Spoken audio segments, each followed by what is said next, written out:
Hello. We are going to be talking about gender and diversity today. As we all know, gender issues are not just a man's issue or a woman's issue. It's something that concerns society as a whole.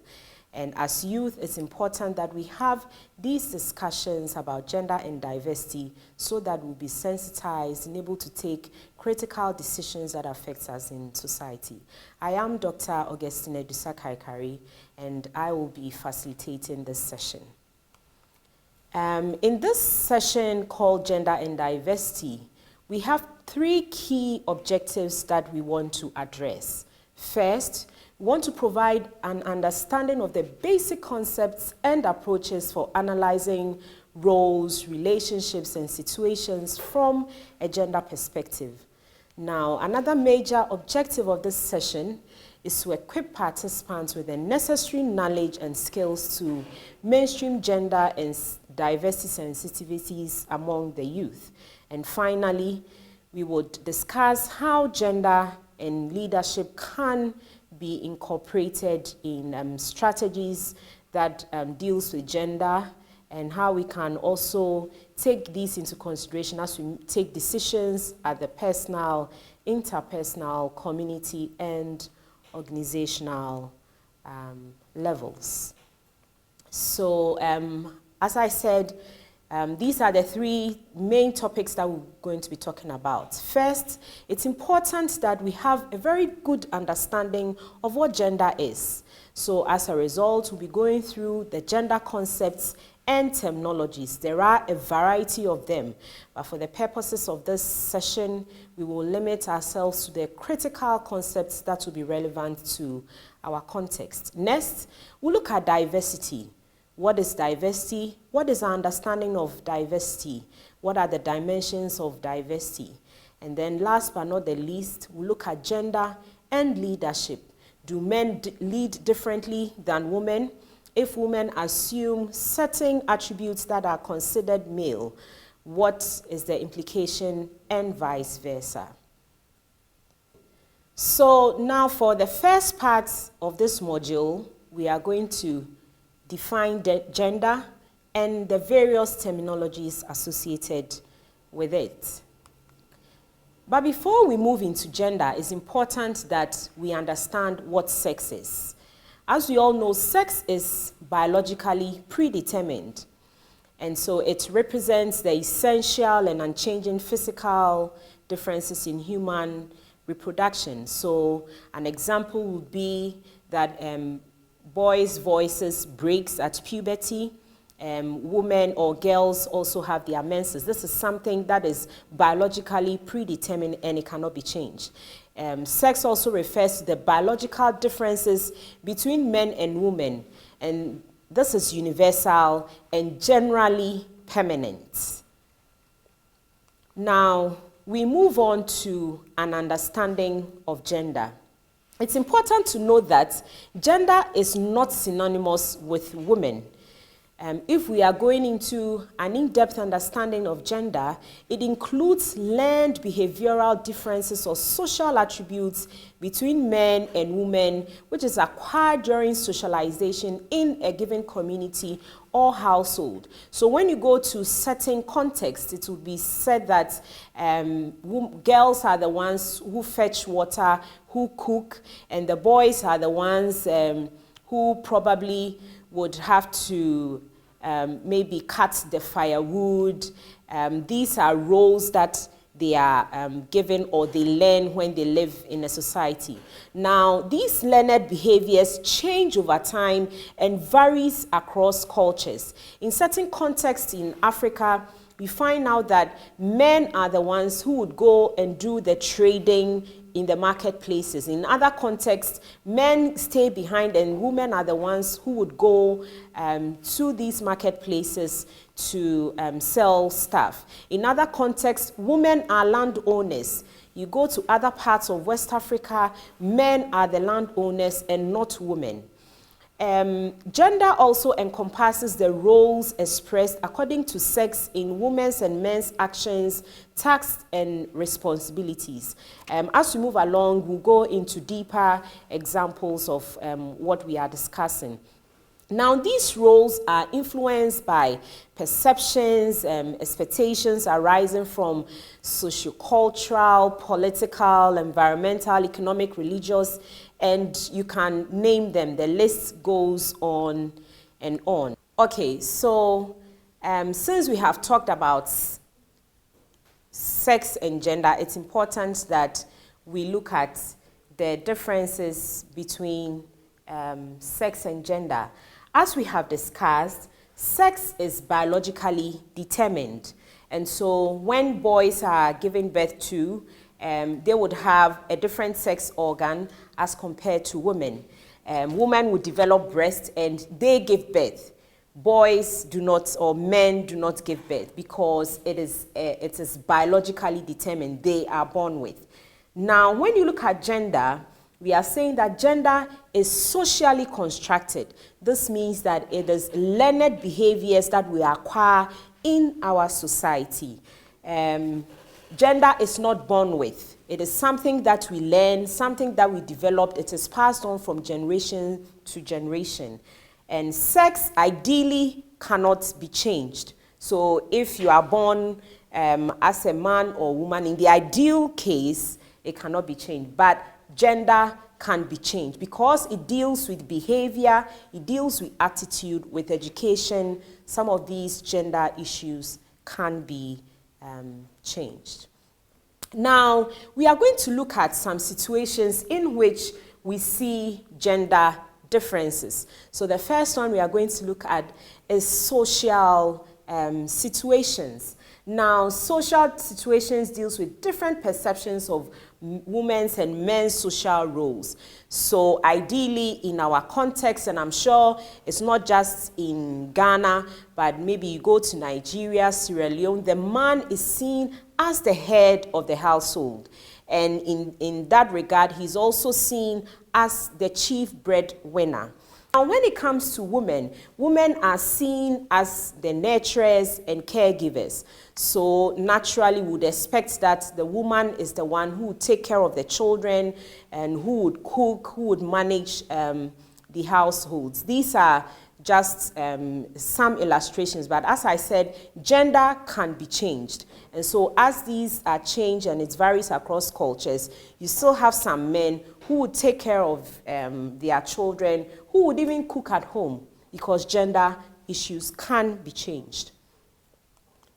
Now, the second issue that we are going to look at is political issues. Now, this deals with differences in the ways in which women and men assume and share power and authority.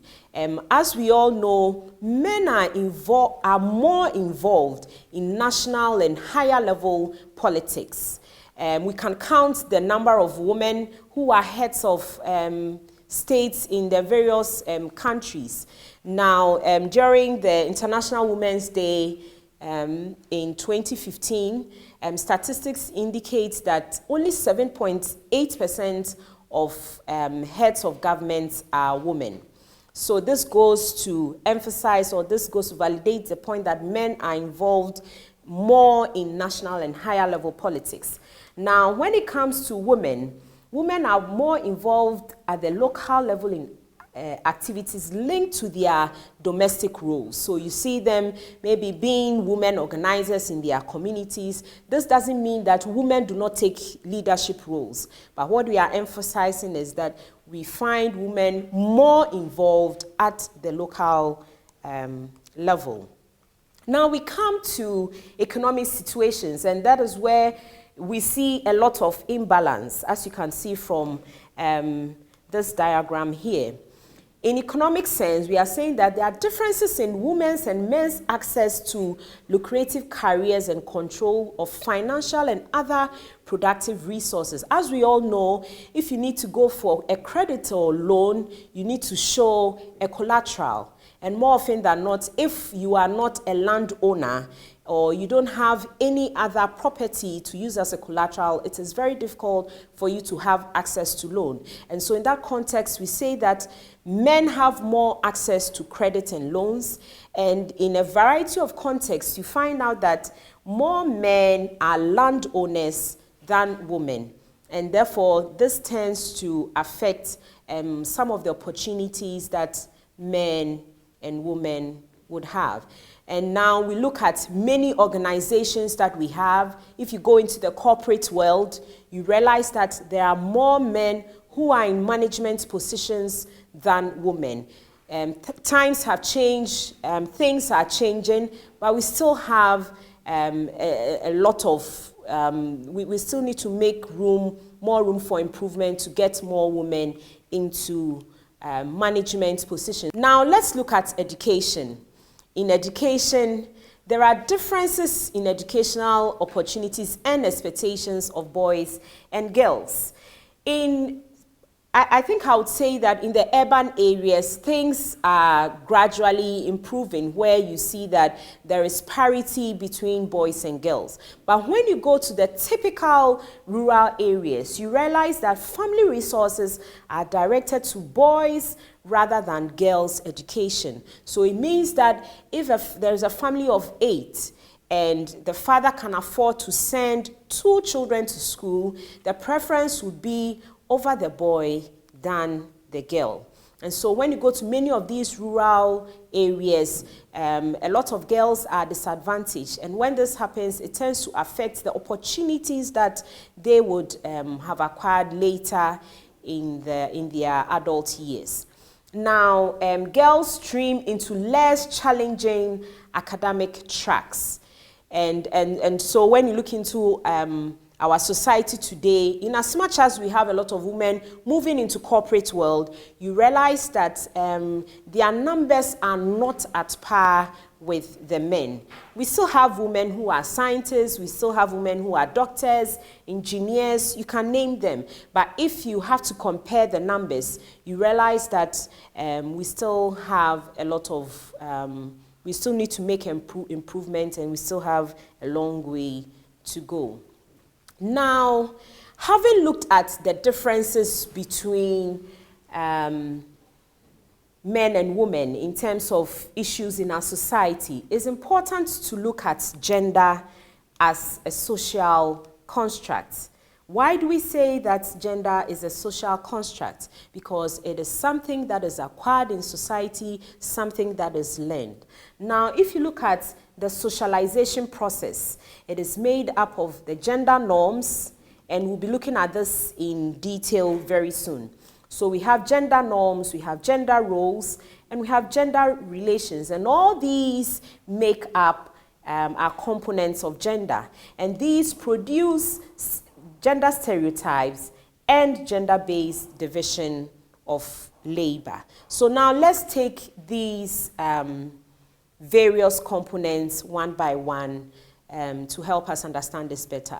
So we say that gender is a social construct because it is socially and culturally prescribed roles and behaviors men and women are expected to follow. So once you are born and you find yourself in a society, there are certain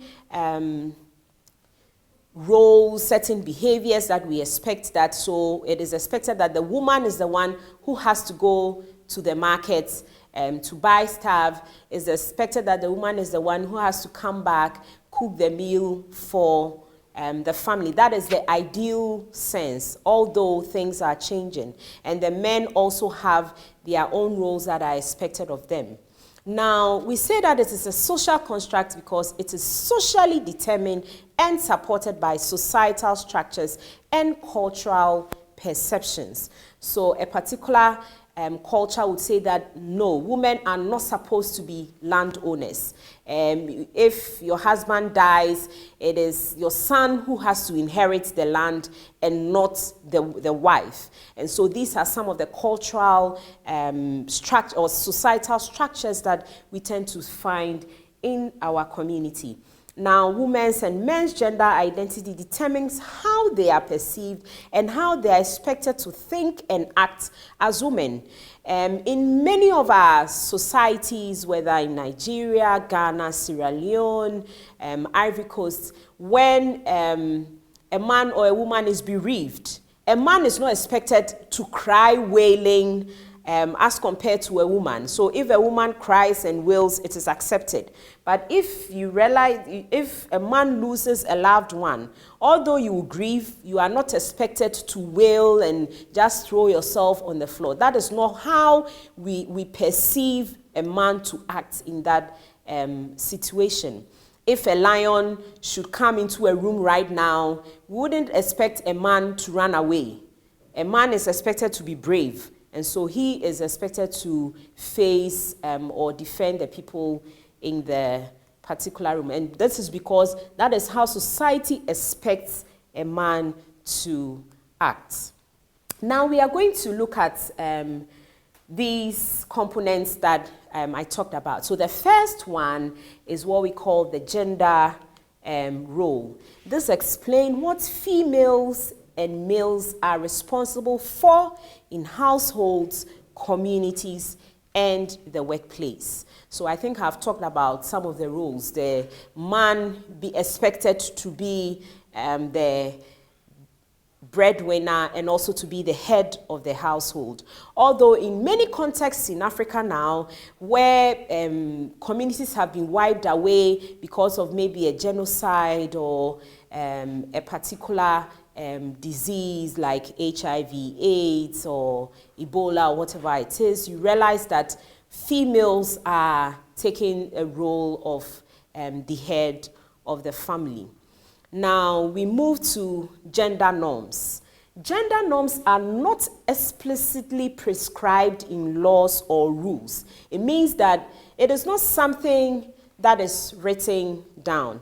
They are passed from generation to generation through the process of socialization.